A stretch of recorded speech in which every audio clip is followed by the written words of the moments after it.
Nobel பரிசை பெற்றுவிட்ட எவரும் தான் அர்த்தமுள்ள வாழ்க்கை வாழ்ந்ததாக நியாயமாக கர்வப்பட்டுக் கொள்ளலாம். அந்த அளவுக்கு உலக பிரசித்தி பெற்ற நோபல் பரிசு தன்னை தேடி வந்த போது அதை உதாசீனம் செய்யும் திணவும் தைரியமும் ஒரு வரலாற்று நாயகருக்கு இருந்திருக்கிறது என்றால் ஆச்சரியமாக இருக்கிறதல்லவா? 1925 ஆண்டில் அந்த சம்பவம் நிகழ்ந்தது. அந்த ஆண்டு இலக்கியத்திற்கான நோபல் பரிசு அவருக்கு வழங்கப்படுவதாக அறிவித்தது நோபல் குழு. வந்த பரிசை மகிழ்ச்சியோடு வாங்கிக் கொள்வதற்கு பதில் அவர் என்ன செய்தார் தெரியுமா? இந்த வருடம் நான் ஒன்றும் எழுதவில்லையே, எனக்கு ஏன் இந்த பரிசு என்று குழுவை கேட்டார். அதற்கு அந்த குழு, நீங்கள் ஏற்கனவே எழுதியதற்காக இந்த பரிசு என்றது.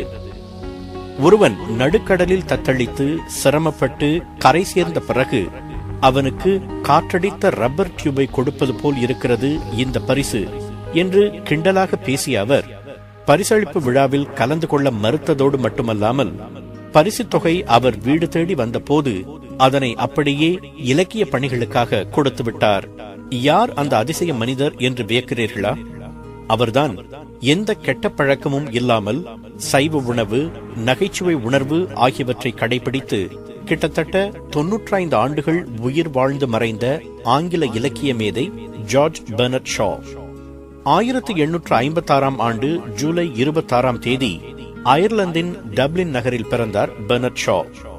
2 சகோதரிகளை அடுத்து 3வது பிள்ளை அவர். அரசு அலுவலகத்தில் வேலை பார்த்த அவரது தந்தை ஜார்ஜ் கா ஷா குடித்து குடித்தே பணத்தை செலவழித்தார். அதனால் குடும்பம் வறுமையில் வாடியது.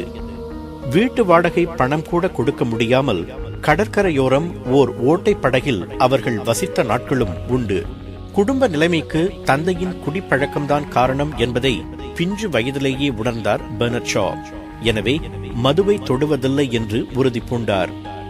1885 தந்தை இறந்து போன போது அவரது இறுதிச் சடங்கில் கூட கலந்து கொள்ளவில்லை குடும்ப உறுப்பினர்கள் என்று ஒரு குறிப்பு கூறுகிறது.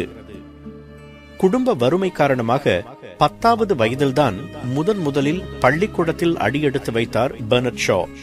அதுவும் சுமார் 4 ஆண்டுகள்தான் அவரால் பள்ளியில் படிக்க முடிந்தது. ஆனாலும் சொந்தமாகவே நூல்கள் வாசிப்பதில் அவருக்கு அலாதி பிரியம். 10 வயது நிறைவதற்குள் பைபிள் முதல் ஷேக்ஸ்பியரின் நாடகங்கள் வரை நிறைய புத்தகங்களை படித்து முடித்தார். விளையாட்டிலும் ஆர்வம் இல்லாமல் அதிக கூச்ச சுவாபம் கொண்டிருந்த அவர் பின்னாளில் உலக புகழ் பெறுவார் என்று யாரும் எதிர்பார்த்திருக்க முடியாது. 15வது வயதில் வேலை பார்க்க தொடங்கினார். 20வது வயதில் இங்கிலாந்து வந்த அவர் நிறைய எழுத தொடங்கினார். தன்னுடைய எழுத்துக்களை ஆர்வத்துடன் பத்திரிகைகளுக்கு அனுப்புவார். ஆனால் அனுப்பப்பட்ட வேகத்திலேயே அவை திரும்பி வந்துவிடும். எந்த சராசரி எழுத்தாளனும் சோர்ந்து போயிருப்பான். அவருடைய எழுத்துக்களை பதிப்பிக்க எந்த பதிப்பாளரும் முன்வரவில்லை. ஆனால் தம் எழுத்தின் மீது பெரும் நம்பிக்கை கொண்ட பெர்னட் ஷா தொடர்ந்து எழுதினார். தொடர்ந்து பத்திரிகைகளுக்கு அனுப்பி கொண்டே இருந்தார். முயற்சி வீண் போகவில்லை. அவ்வளவு நிராகரிப்புகளை சந்தித்த பிறகு அவருடைய படைப்புகளுக்கு ஒரு சொல்லுக்கு இவ்வளவு என்று கணக்கிட்டு சன்மான தொகை வழங்கப்படும் நிலையும் வந்தது என்பது வரலாற்று உண்மை. அது மட்டுமல்ல, அவர் என்ன பேசினாலும் செய்தாலும் அது பத்திரிகைகளில் செய்தியானது. தன் தாயிடமிருந்து இசை கற்றுக்கொண்ட பெர்னட் ஷா இசை விமர்சனங்கள் எழுத தொடங்கினார். அவர் விமர்சனம் எழுதப் போகிறார் என்றாலே இசை கலைஞர்களுக்கு நடுக்கம் எடுக்குமாம். பின்னர் நாடக விமர்சனங்கள் எழுத தொடங்கினார். பின்னர் நாமே ஏன் நாடகம் எழுதக்கூடாது என்று எண்ணி நாடகங்கள் எழுத தொடங்கினார். Candida, the devil's disciple, arms and the man, saint Joan, Pygmalion, the apple cart, doctor's dilemma போன்ற நாடகங்கள் அவருக்கு பெரும் புகழ் சேர்த்தன. அவரது பல படைப்புகள் மேடைகளில் அரங்கேறின. நாடகங்களில் அவர் கூறிய கருத்துக்களை கேட்டு அவரை இங்கிலாந்தின் பிளேட்டோ என்று வர்ணித்தது இலக்கிய சமூகம். தன் எழுத்தில் கேலி, நையாண்டி, நகைச்சுவை ஆகியவற்றை சரமாரியாக கலந்து கொடுத்தார் அவர். எழுத்தில் மட்டுமல்ல, நிஜ வாழ்க்கையிலும் அவர் நகைச்சுவையையும் நையாண்டியையும் சரளமாக பயன்படுத்தி இருக்கிறார். அதற்கு எடுத்துக்காட்டாக சில புகழ்பெற்ற சம்பவங்கள் உண்டு. ஒல்லியான தோற்றமுடைய பெர்னட் ஷாவை பார்த்து ஒருமுறை அவரது நண்பரும் சக எழுத்தாளருமான H.G. வெல்ஸ், நம் நாட்டிற்கு வருபவர்கள் உம்மை பார்த்தால் இங்கிலாந்தில் பஞ்சம் வந்திருப்பதாய் எண்ணுவார்கள் என்று கிண்டலடித்தாராம்.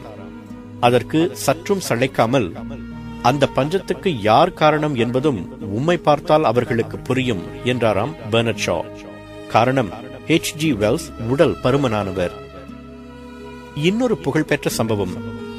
விருந்து நிகழ்ச்சி ஒன்றில் பெர்னர்ட் ஷாவை சந்தித்த ஓர் அழகிய நடிகை, நீங்கள் பெரிய அறிவாளி, நான் சிறந்த அழகி, நாம் இருவரும் திருமணம் செய்து கொண்டால் என் அழகும் உங்கள் அறிவும் கொண்ட குழந்தை நமக்கு பிறக்கும் அல்லவா என்று கேட்டாராம்.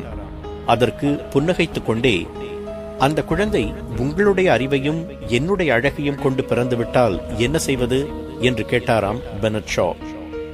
மிகப்பெரிய சபைகளில் கூட தைரியமாக கேலியும் நையாண்டியும் செய்யும் தைரியம் இருந்தது பெர்னர்ட் ஷாவுக்கு. ஒருமுறை அமெரிக்கா சென்றிருந்த போது மக்களவை கூட்டத்தில் பேச அவருக்கு அழைப்பு வந்தது. பேசத் தொடங்கிய அவர், இங்கு இருப்பவர்களில் பாதி பேர் முட்டாள்கள் என்றாராம். சினமடைந்த அவையினர் சொன்னதை மீட்டுக் கொள்ளுமாறு குரல் எழுப்பினர். திணவு இல்லாதவர்கள் தடுமாறி போயிருப்பார்கள்.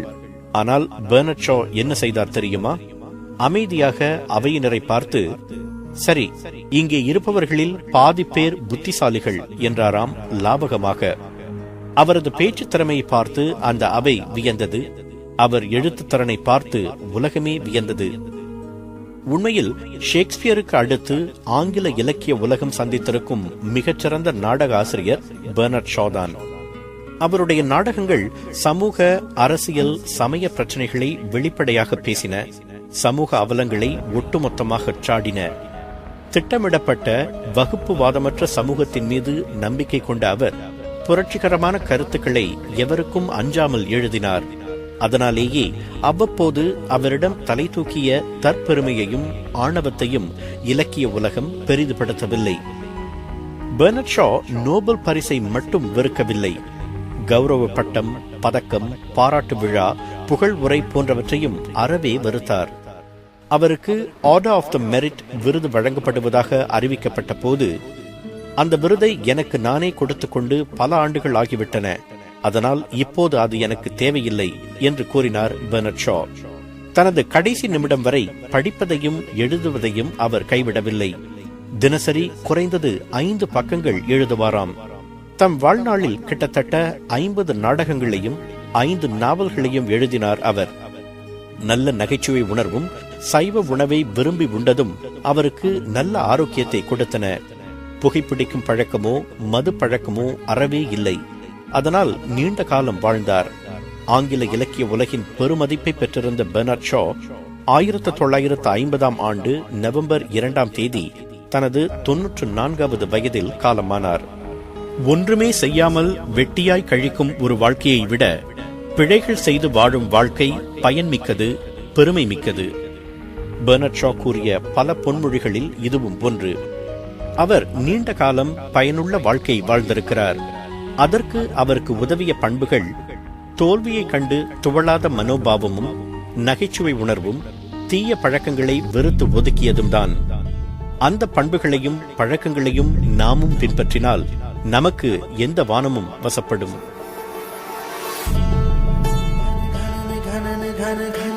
வானம் வசப்படுமே.